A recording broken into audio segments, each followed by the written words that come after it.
नमस्कार दोस्तों, उजाला online education में आपका हार्दिक स्वागत है।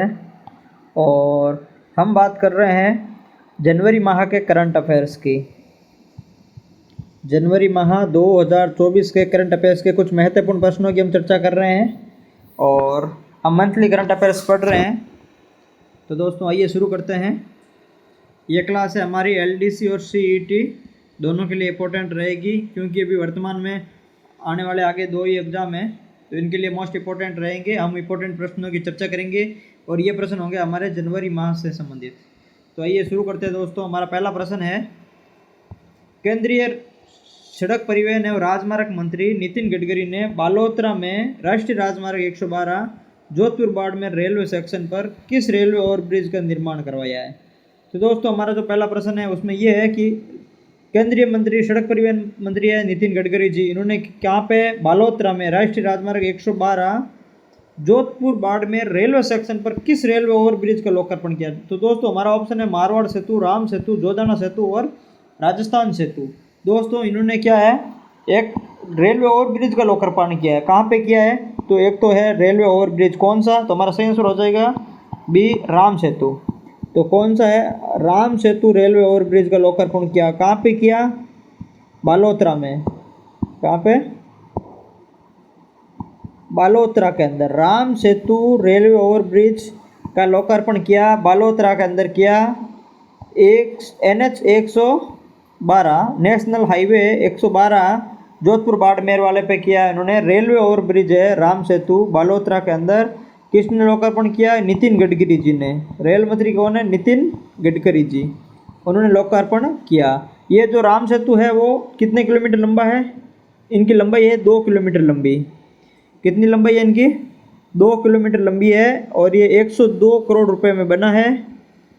102 करोड़ रुपए इसका खर्चा आया था और ये 2 लेन का बना है। ठीक है, 2 किलोमीटर लंबा है, 102 करोड़ रुपए और 2 लेन का बना हुआ है।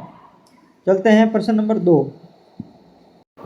तो हमारा प्रश्न नंबर 2 है, हाल ही में जनवरी 2024 में मेवाड़ के पूर्व राज परिवार के सदस्य डॉक्टर लक्ष्य राज सिंह मेवाड़ ने किस क्षेत्र में Guinness book of world record बनाया है। तो दोस्तों ऑप्शन है तनाव प्रबंधन, शिक्षा, खेल और बिजनेस प्रबंधन। लक्ष्य राज सिंह मेवाड़ ने हाल ही में जनवरी 2024 में तनाव प्रबंधन क्षेत्र में, किस में क्षेत्र में दोस्तों, तनाव प्रबंधन क्षेत्र में Guinness book of world record बनाया है। Guinness book of world record दोस्तों बनाया है, Guinness book of world record बनाया है लक्ष्य राज सिंह मेवाड़ ने तनाव प्रबंधन क्षेत्र में।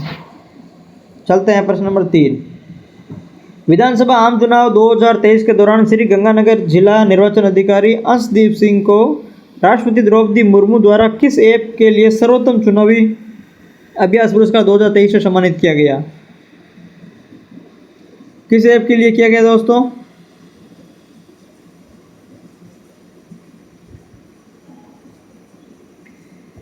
तो इसका सही आंसर है हमारा ए, इलेक्शन बडी ऐप। दोस्तों जो गंगानगर के जिला कलेक्टर है, श्री गंगानगर के जो जिला कलेक्टर है उसको जिला निर्वाचन अधिकारी भी कहते हैं। कौन थे वो, अंशदीप सिंह। कौन, अंशदीप सिंह। इनको राष्ट्रपति द्रौपदी मुर्मू ने सर्वोत्तम चुनावी अभ्यास पुरस्कार 2023 से सम्मानित किया गया था। क्यों किया गया था, उन्होंने एक नवाचार किया था। इन्होंने इलेक्शन बडी एक ऐप लॉन्च किया था। इलेक्शन बडी नामक एक ऐप लॉन्च किया था। इस नवाचार के लिए श्री अंशदीप सिंह को, श्री गंगानगर कलेक्टर हैं जो, उनको सर्वोत्तम चुनावी अभ्यास पुरस्कार दिया गया। इनके अलावा दोस्तों एक और थे हमारे राजस्थान पुलिस के आईजी। राजस्थान पुलिस के आईजी थे, उनका नाम था विकास कुमार। राजस्थान पुलिस के आईजी थे विकास कुमार। राजस्थान पुलिस के आईजी विकास कुमार, उनको भी सर्वोत्तम चुनावी अभ्यास पुरस्कार, सेम पुरस्कार दिया गया था। लेकिन उनको दिया गया था चुनाव के दौरान अवैध मादक पदार्थ व नकदी जब्त करने के लिए। किस कारण दिया गया था, चुनाव के दौरान अवैध मादक पदार्थ वे नकदी जब्त करने हेतु। ठीक है दोस्तों, तो इसमें 2 लोगों को हमारे राजस्थान से ये पुरस्कार मिला था। एक तो गंगानगर जिला कलेक्टर अंशदीप सिंह को, दूसरा आईजी विकास कुमार को मिला है। आईजी को मिला अवैध मादक व नकदी जब्त करने के लिए चुनाव के दौरान। और जो अंशदीप सिंह को मिला है वो इलेक्शन बडी ऐप के लिए। याद रख लेना, मोस्ट इंपॉर्टेंट है इलेक्शन बडी ऐप। नेक्स्ट क्वेश्चन है 25 से 28 जनवरी 2024 को आयोजित सांबर उत्सव का उद्घाटन किसने किया? ऑप्शन है भजन लाल, दिया कुमारी, प्रेमचंद बेहरा व राज्यवर्धन सिंह राठौड़। तो दोस्तों जो सांबर उत्सव आयोजित हुआ था 25 से 28 जनवरी के मध्य, इस सांबर उत्सव का जो उद्घाटन किया था वो किया था दिया कुमारी ने। हमारी उप मुख्यमंत्री श्रीमती दिया कुमारी जी ने इनका उद्घाटन किया है। उप मुख्यमंत्री है दिया कुमारी, इसका सही आंसर हो जाएगा। और यह जो सांबर उत्सव है ये किस कारण फेमस था? तो एक तो इसमें पर्यटकों के लिए ट्रेन से बर्ड वाचिंग, एक तो पर्यटकों के लिए ट्रेन से बर्ड वाचिंग की सुविधा उपलब्ध करवाई गई। दूसरा, साल्ट लेक विजिट की सुविधा उपलब्ध करवाई गई पर्यटकों के लिए। एक तो ट्रेन से बर्ड वाचिंग, दूसरी साल्ट लेक विजिट की सुविधा उपलब्ध करवाई थी। और तीसरी जो यहाँ थी वो थी नमक बनाने की, नमक निकालने की प्रक्रिया लोगों को दिखाई थी। नमक निकालने की प्रक्रिया देखने की सुविधा उपलब्ध करवाई थी, देखने की सुविधा उपलब्ध करवाई थी, सुविधा उपलब्ध करवाई थी। ठीक है दोस्तों, तो जो 25 से 28 जनवरी कौन सा उत्सव हुआ था? सांबर उत्सव हुआ था। उद्घाटन दिया कुमारी ने किया था। कहाँ हुआ था? सांबर में होगा। उद्घाटन दिया कुमारी ने किया था। ट्रेन से bird watching, salt lake visit और नमक निकालने की प्रक्रिया देखने की सुविधा उपलब्ध करवाई थी। नेक्स्ट क्वेश्चन चलते हैं। जनवरी 2024 को सरिस्का की बागिन ST2 का निधन हो गया, इनके बारे में कौन सा कथन गलत है? पहली बात तो है कि हमें कौन सा कथन छांटना है, गलत कथन छांटना है। दूसरों जो देखिए दोस्तों, जो सरिस्का की बागिन ST है ये वही बागिन है जिसको ST2 जिसका भी निधन हुआ है, ये वही बागिन है जिसको 2008 में रणथंबोर से सरिस्का में लेके आए थे। और ये भारत की प्रथम बागिन है जिसका ट्रांसफ़र किया गया था, भारत की प्रथम बागिन जिसका ट्रांसफ़र किया गया था। और इसकी माँ का नाम क्या था? मछली था। इसका माँ का नाम क्या था? मछली था। यही बहुत फेमस बागिन थी मछली, और ST2 भी बहुत फेमस बागिन है। ठीक है, तो आइए जैसे हमें गलत कथन छांटना है। पहला ऑप्शन है बागिन ST2 को टाइगर रिजर्व फॉरेस्ट सरिस्का की राजमाता कहते हैं।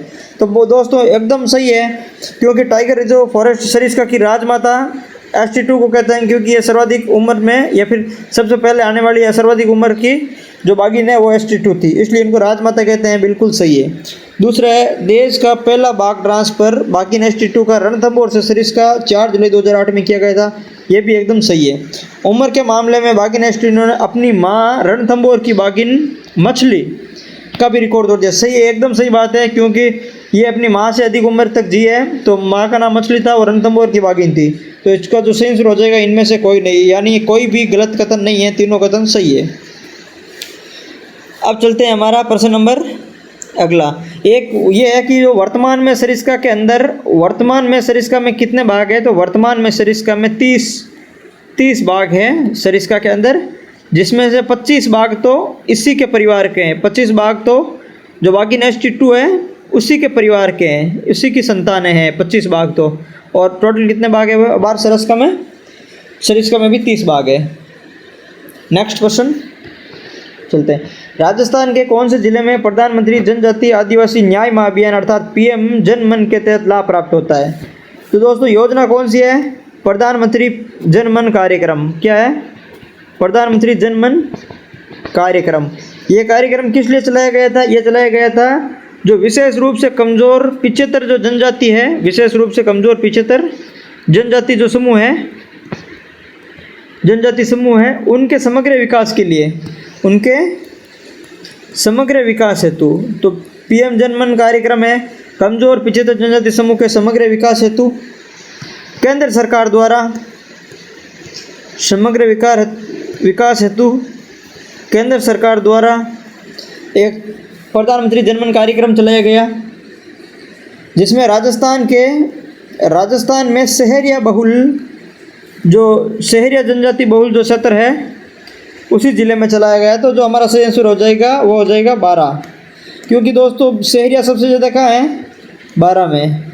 तो यहाँ इनको पक्की सड़कों से जोड़ेगा, इनका समग्र विकास करेंगे। तो जो शहरी जनजाति है वो इन 75 में शामिल है और उनका जो क्षेत्र है 12 जिला, उसके अंदर पीएम जनमन योजना के तहत इसमें लाभ मिल रहा है। नेक्स्ट क्वेश्चन है, द्रोणाचार्य पुरस्कार प्राप्त करने वाले महावीर प्रसाद सैनी का संबंध किस जिले से है? दोस्तों, द्रोणाचार्य पुरस्कार प्राप्त करने वाला महावीर प्रसाद सैनी श्री गंगानगर का है और गंगानगर में भी सूरतगढ़ के निवासी है श्री महावीर प्रसाद सैनी, जिन्हें द्रोणाचार्य पुरस्कार मिला था।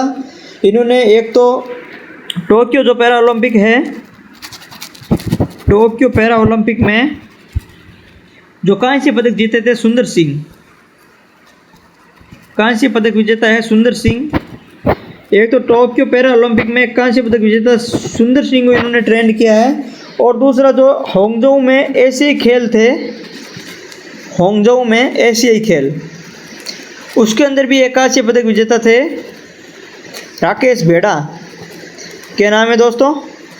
राकेश बेड़ा है, ये भी कांस्य पदक जीते थे हांगझोउ में एशियाई खेल में। इन दोनों को प्रशिक्षित करने का काम किसने किया था? महावीर प्रसाद सैनी ने।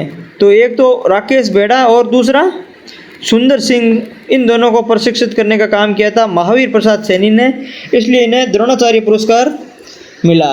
तो कहाँ के? श्री गंगानगर के निवासी है। अगले नेक्स्ट क्वेश्चन पे चलते हैं। हाल ही में जनवरी 2024 में राजस्थान की नवनिर्वाचित भजनलाल शर्मा सरकार ने पूर्व में संचालित इंदिरा रसोई योजना का नाम बदलकर क्या कर दिया है? अभी आपको पता है कि नई सरकार बनते ही इन्होंने सबसे पहले नाम चेंज किया था। तो इंदिरा रसोई योजना का इन्होंने नाम चेंज करके क्या कर दिया? आयुष्मान रसोई योजना नहीं, श्री अन्नपूर्णा रसोई योजना कर दिया। दोस्तों, इसका सही नाम है श्री अन्नपूर्णा रसोई योजना।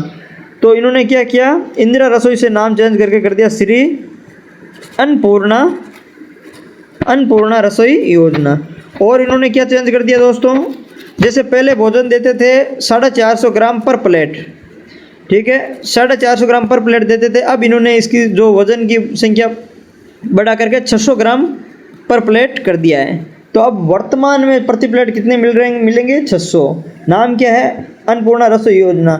और मूल्य वो सेम, ये पहले वाला 8 रुपये पर थाली। मूल्य इन्होंने वो चेंज नहीं किया, मूल्य तो इन्होंने सेम रखा है और 600 ग्राम भी जो है वो कर दिया है। अब चलते हैं हमारा नेक्स्ट क्वेश्चन। जैसे नेक्स्ट क्वेश्चन है, 21 से 23 जनवरी 2024 को राजस्थान में किसान मेला का आयोजन कहाँ किया गया था? दोस्तों, राजस्थान में किसान मेला का आयोजन कहाँ किया गया था? तो कोटपुतली नहीं, जोबनेर, लक्ष्मणगढ़ और सोजत। हमारा सही आंसर है जोबनेर। जोबनेर का जो हमारा कृषि विश्वविद्यालय है श्री कर्ण नरेंद्र कृषि विश्वविद्यालय जोबनेर है, जो कृषि विश्वविद्यालय है जोबनेर वाला, उसके अंदर आयोजित हुआ है किसान मेला। कब? 21 से 23 जनवरी को आयोजित हुआ है। इसके अंदर करीब 100 कृषि प्रदर्शनियाँ लगाई गई है। तो हमारा सही आंसर हो जाएगा जोबनेर में किसान मेला आयोजित किया गया। नेक्स्ट क्वेश्चन है, नाबार्ड ने 2023-24 के लिए ग्रामीण बुनियादी ढांचा विकास निधि के तहत राजस्थान सरकार को कितने रुपए स्वीकृत किए? तो दोस्तों, नाबार्ड है, नाबार्ड की स्थापना 1982 में हुई थी। नाबार्ड की स्थापना 1982 में हुई थी। इनके द्वारा ग्रामीण बुनियादी ढांचा विकास निधि अर्थात RIDF के तहत कितना फंड दिया है? तो हमारा जो सही आंसर हो जाएगा वो हो जाएगा 1974.07। कितने? 1974.07 करोड़। 1974.07 करोड़ हमारा सही आंसर हो जाएगा इसमें। ये जो पैसे हैं वो 3 जिलों के लिए खास करके यूज लिए जाएंगे। एक तो अजमेर, दूसरा जालौर और तीसरा कोटा की पेयजल और सिंचाई सुविधा के लिए उपयोग किया जाएगा। एक तो अजमेर, एक जालौर, एक कोटा। अजमेर, जालौर और कोटा के लिए RIDF का फंड उपयोग किया जाएगा, जो फंड है 1974 करोड़ रुपए। नेक्स्ट क्वेश्चन है, हाल ही में जनवरी 2024 में राजस्थान के 5 व्यक्तियों को 4 पद्मश्री पुरस्कार से सम्मानित करने वाले की घोषणा की गई। उसका नाम शामिल नहीं है। अर्थात अभी जनवरी में राजस्थान के 5 लोग, कितने पुरस्कार? 4 पुरस्कार। राजस्थान के 5 लोगों को 4 पुरस्कार देने की घोषणा इन्होंने की है। अर्थात 4 पद्मश्री पुरस्कार कितने व्यक्तियों को? 5 व्यक्तियों को। तो इनमें कौन सा शामिल नहीं है? जैसे दोस्तों, इसके अंदर माया टंडन भी है और माया टंडन को मिला था। माया टंडन के बाद में उदयलाल भांड है, तो उदयलाल भांड है दोस्तों, इनको नहीं मिला था। तो हमारा जो सही आंसर हो जाएगा उदयलाल भांड, क्योंकि उदयलाल भांड को नहीं मिला था। लक्ष्मण बट तेलंग को भी मिला था और गनी मोहम्मद को मिला था। जैसे 4 पुरस्कार मिला था, तो पहला पुरस्कार मिला था 2 भाइयों को, किस क्षेत्र में? लोक गायक क्षेत्र कला में। किस किस को? एक तो भाई थे बीकानेर के, 2 थे अली मोहम्मद और गनी मोहम्मद। एक तो था अली मोहम्मद और दूसरा था गनी मोहम्मद। तो दोस्तों 2 भाई थे अली मोहम्मद और गनी मोहम्मद। कहाँ के थे? बीकानेर के। बीकानेर के 2 भाई थे जिनको लोक गायक कला के क्षेत्र में मिला था पुरस्कार है, वो है पद्मश्री। तो पहला पद्मश्री हो गया। दूसरा पुरस्कार मिला था दोस्तों, किसको मिला? लक्ष्मण भट्ट तेलंग को। लक्ष्मण भट्ट तेलंग को मिला दोस्तों। जो लक्ष्मण भट्ट तेलंग है उनको मिला था, किस लिए मिला था? ध्रुपद वादक हेतु।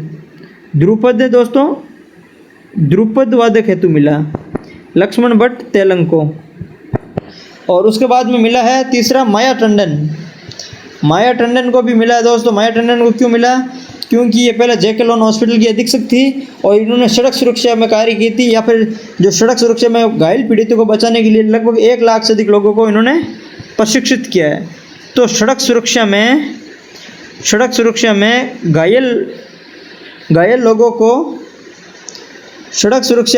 लोगों को इन्होंने क्या किया? प्रशिक्षित करने हेतु, सड़क सुरक्षा में घायल लोगों को प्रशिक्षित करने हेतु 1 लाख लोगों को इन्होंने प्रशिक्षित किया है। कितने को? 1 लाख लोगों को। किसने? माया टंडन ने। ठीक है, तो इसलिए ये हमारा माया टंडन हो गई। उसके बाद में जो चौथा पुरस्कार मिला था वो मिला था जानकीलाल भांड को। किसको मिला दोस्तों? जानकीलाल भांड को। जानकीलाल भांड को सभी जानते हैं, ये भीलवाड़ा के हैं और बहरूपिया कला के जो है वो इसमें योगदान करता है, ये अर्थात बहरूपिया कला को जीवित रखने वाले हैं। तो कहाँ के हैं? भीलवाड़ा के। और बहरूपिया कला है उसको जीवित रखने वाले ये है जानकीलाल भांड। बहुरूपिया जो कला है उसको जीवित रखने का काम किया था जानकीलाल भांड ने।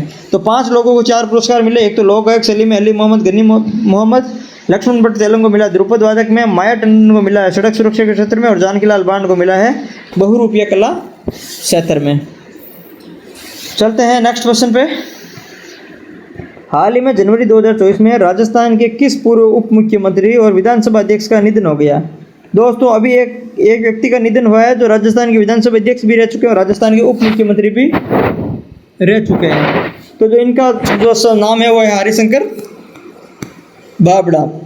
दोस्तों हरिशंकर बाबड़ा का भी हाल ही में निधन हो गया। ये बीजेपी पार्टी से संबंधित थे और इनका अभी निधन हुआ है। हरिशंकर बाबड़ा जी है वो 1990 से लेकर के दोस्तों 1994 तक विधानसभा अध्यक्ष रहे। विधानसभा अध्यक्ष रहे कब रहे थे? 1990 से लेकर के 1994 तक। और फिर 1994 से लेकर के 1998 तक ये डिप्टी सीएम रहे थे दोस्तों। डिप्टी सीएम कब रहे थे? 1994 से 1998 तक ये डिप्टी सीएम रहे थे और 1990 से 1994 तक ये विधानसभा अध्यक्ष रहे थे। जब ये एमएलए थे तब किस विधानसभा क्षेत्र से थे? तो दोस्तों ये जो चूरू की रतनगढ़ विधानसभा क्षेत्र है उससे एमएलए थे। रतनगढ़ विधानसभा क्षेत्र से एमएलए थे। चूरू के रतनगढ़ विधानसभा क्षेत्र है उससे एमएलए थे। अब चलते हैं नेक्स्ट प्रश्न में। फ्रांस के राष्ट्रपति कौन है जिन्होंने जनवरी 2024 में जयपुर भ्रमण किया?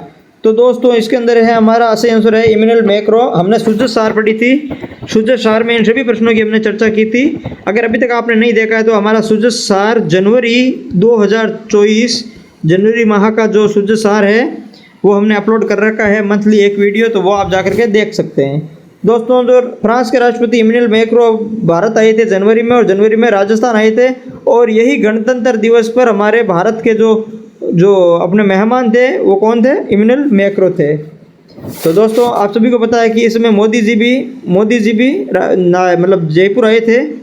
मोदी जी भी जयपुर आए थे और इन्होंने जंतर मंतर वगैरह सब जगह देखे थे, हवा महल भी देखा था और जंतर मंतर से सांगानेरी गेट तक इन्होंने रोड शो भी किया था। जंतर मंतर से सांगानेरी गेट तक इन्होंने रोड शो भी किया था।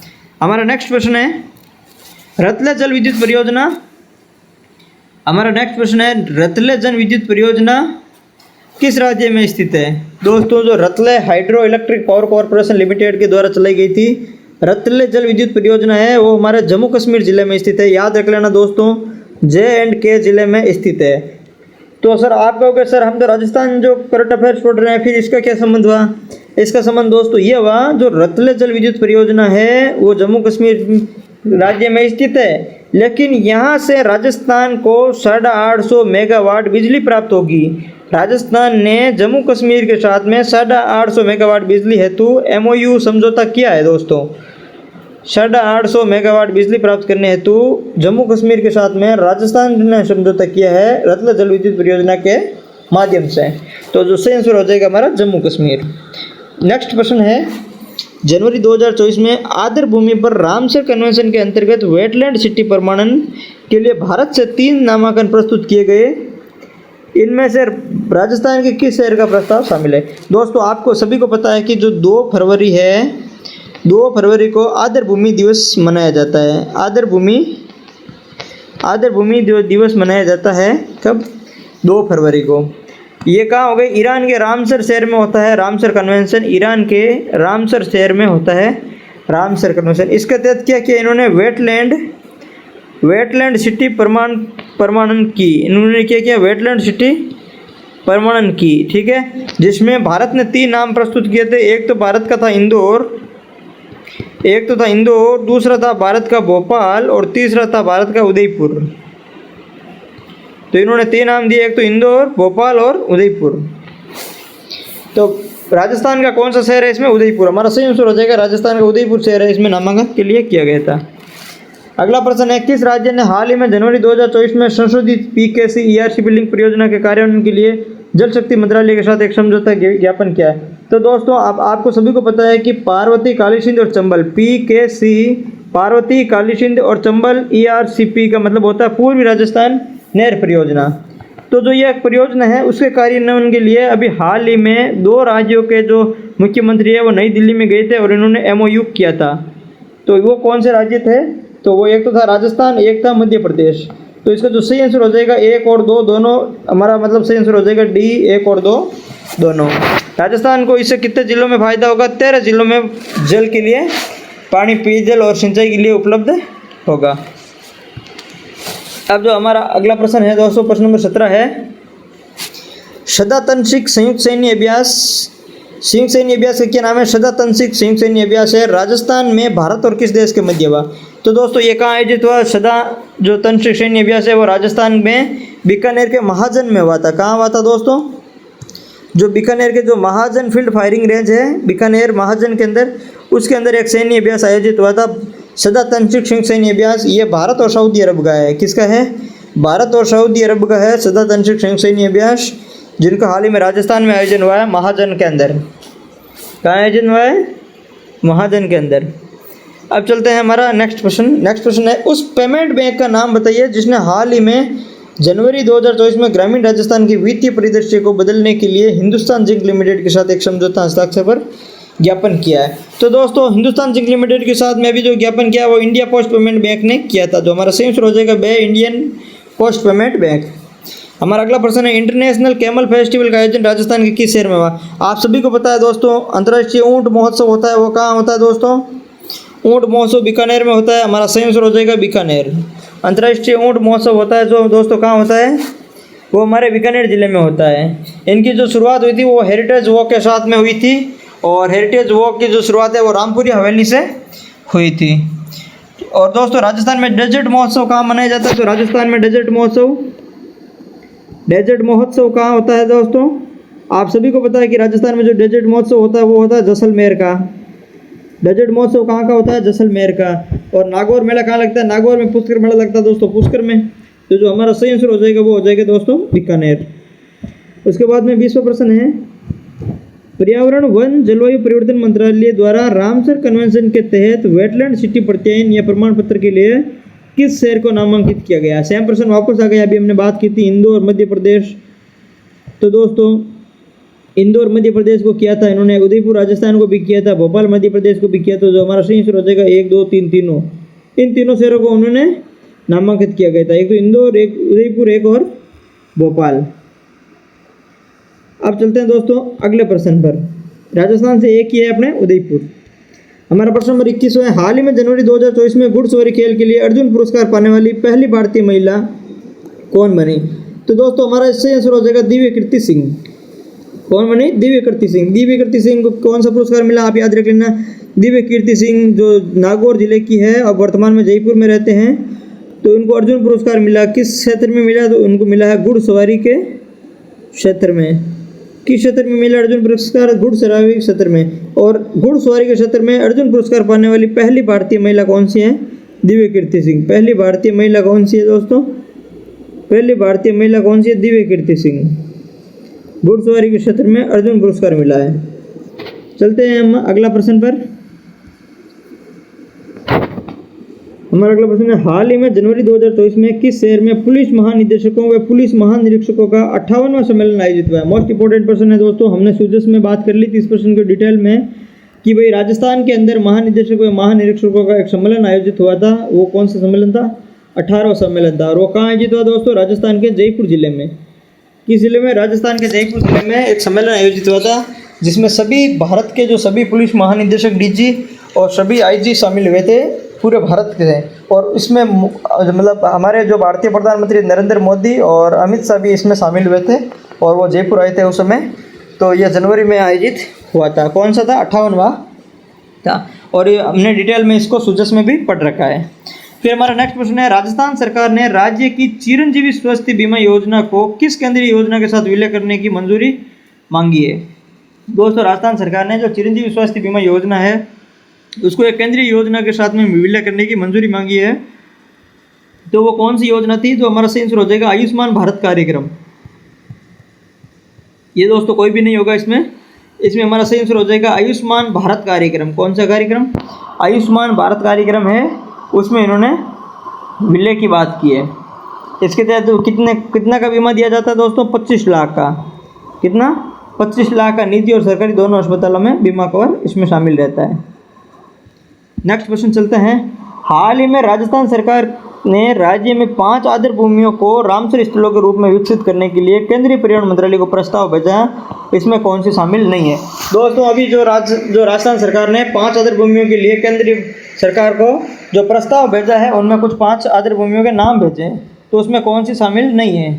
तो दोस्तों जैसे इन्होंने खिंचन पक्षी अभ्यारण्य का नाम इन्होंने भेजा है, कोटा कनवास का भी भेजा है, बीकानेर के लूणकरण का भेजा है, तो चूरू के जो ताल छापर है इसका नाम इन्होंने नहीं भेजा। तो हमारा जो सही आंसर हो जाएगा वो हो जाएगा चूरू के ताल छापर अभ्यारण्य, इसका नाम इन्होंने नहीं भेजा था। तो इन्होंने 5 कौन कौन से नाम भेजे? तो एक तो अब में याद हो गया कि जोधपुर में खिंचन पक्षी अभ्यारण्य, दूसरा हो गया कोटा में कनवास पक्षी विहार, तीसरा हो गया बीकानेर में दोस्तों लूणकरण, और चौथा हो गया जयपुर में चंदलई। चौथा कहाँ हो गया दोस्तों? जयपुर में चंदलई। ये भी वेटलैंड के लिए नाम इसको घोषित किया गया आदर भूमि के लिए, जयपुर में चंदलई। और लास्ट है उदयपुर की मैनार झील। दोस्तों ये भी इंपॉर्टेंट है कि मैनार झील कहाँ है, तो आप लिख देना उदयपुर की मैनार झील, क्योंकि अभी ये इंपॉर्टेंट है क्योंकि इनका जो प्रस्ताव है वो बना के राजस्थान सरकार ने रामसर स्थलों के लिए भारत सरकार को भेजा है। तो इसका मतलब है कि हमारा मोस्ट इंपॉर्टेंट हो गए अब 70। तो आप इनको 17 को कैसे याद करोगे? एक तो याद करोगे जोधपुर का खिंचन पक्षी अभ्यारण्य, दूसरा करोगे कोटा का कनवास पक्षी अभ्यारण्य, तीसरा करोगे जो बीकानेर में लूणकरण सर है वो, और अगला है जयपुर का चंदलई और उदयपुर का मैनार झील। उदयपुर की जो कौन सी झील है दोस्तों? उदयपुर की मैनार झील, जयपुर का चंदलई। याद रख लेना, जयपुर का चंदलई, उदयपुर का मैनार झील, बीकानेर का लूणकरण सर, और कोटा में कनवास पक्षी अभ्यारण्य, और जोधपुर में खिंचन पक्षी अभ्यारण्य है। वो उसमें 5 आदर भूमियों के रूप में जो राजस्थान सरकार ने भारत सरकार को नाम भेजे हैं। चलते हैं हम अगला प्रश्न पे। जनवरी 2024 में महाजन राजस्थान में भारत और यूएई के मध्य कौन सा संयुक्त सैन्य अभ्यास आयोजित हुआ? दोस्तों अभी हमने बात की थी महाजन बीकानेर के अंदर फील्ड फायरिंग रेंज है बीकानेर के अंदर महाजन, उसमें भारत प्लस सऊदी अरब का एक संयुक्त सैन्य अभ्यास हुआ था। कहाँ पे? महाजन में, भारत और सऊदी अरब का। और उसके बाद में अब महाजन में ही भारत और यूएई के मध्य के सैन्य अभ्यास हुआ है, भारत प्लस यूएई। महाजन के अंदर ही भारत प्लस यूएई के मध्य हुआ है, उसको बोलते हैं दोस्तों डेजर्ट साइक्लोन। तो हमारा सही आंसर हो जाएगा भारत और यूएई के मध्य महाजन जो फील्ड फायरिंग रेंज है उसके अंदर कौन सा हुआ है? Desert cyclone.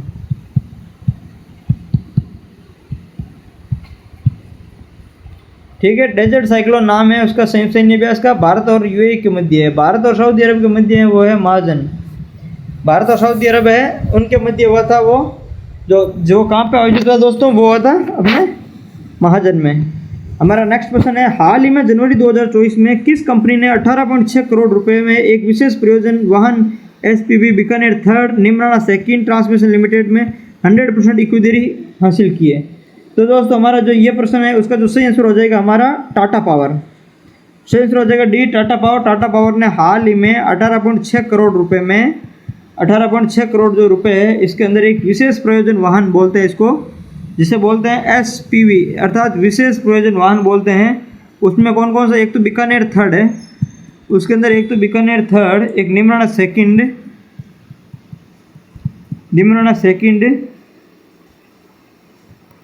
Second transmission limited में 100% इन्होंने क्या किया, दोनों ने 100% इक्विटी हासिल कर ली। तो दोस्तों हमारा जो सही आंसर हो जाएगा हमारा डी हो जाएगा, टाटा पावर। तो दोस्तों इस वीडियो में हमने बात की जनवरी माह के संपूर्ण करंट अफेयर्स की। जनवरी 2024 माह के जो संपूर्ण करंट अफेयर्स के जो महत्वपूर्ण प्रश्न है, हमने महत्वपूर्ण 26 प्रश्नों के बारे में चर्चा की थी और ये सभी मोस्ट इंपॉर्टेंट है दोस्तों, जनवरी महीने के एग्जाम में आने वाले हैं। और इसके अलावा आपने जो सुजस अगर अभी तक नहीं देखी है तो जो मैंने जनवरी माह की जो सुजस सार करवा रखी है उसका वीडियो भी आप ज़रूर देख लीजिए, ताकि सुजस सार और हमारे जनवरी माह के जो महत्वपूर्ण करंट अफेयर्स के टॉपिक है वो आपके एक साथ में तैयार हो जाए। मिलते हैं दोस्तों जल्द ही फरवरी करंट अफेयर्स के साथ में।